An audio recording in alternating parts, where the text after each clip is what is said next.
আসসালামু আলাইকুম, আপনাদেরকে আমার কুইক অ্যান্ড ইয়াম্মি চ্যানেলে স্বাগতম। আজকে আমি ঘরে সহজে মোমো তৈরির রেসিপি নিয়ে হাজির হয়েছি। চলুন দেখে নেওয়া যাক। চুলায় একটি প্যানে নিয়েছি সয়াবিন তেল।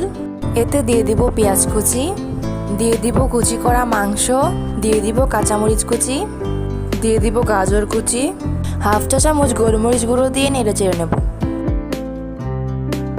এবার এতে দিয়ে দিব পরিমাণ মতো লবণ,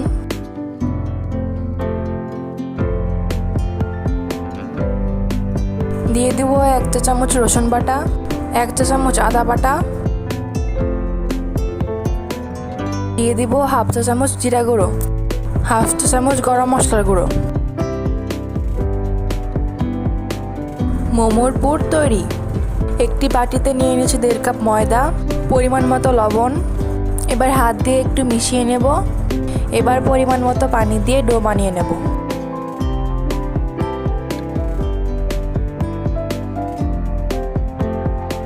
আধা ঘন্টার জন্য রেস্টে রেখে দেব। আধা ঘন্টা পর এখান থেকে ডোটা নিয়ে অর্ধেক করে সেখান থেকে লেচি কেটে নেব।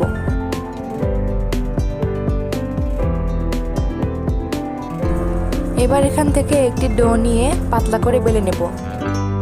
বেলে নেওয়ার পর এর ওপর পুর দিয়ে দিব। আর আমি যেভাবে দেখাচ্ছি সেইভাবে ঘুরিয়ে ঘুরিয়ে ভাঁজ করে মোমো বানিয়ে নেব।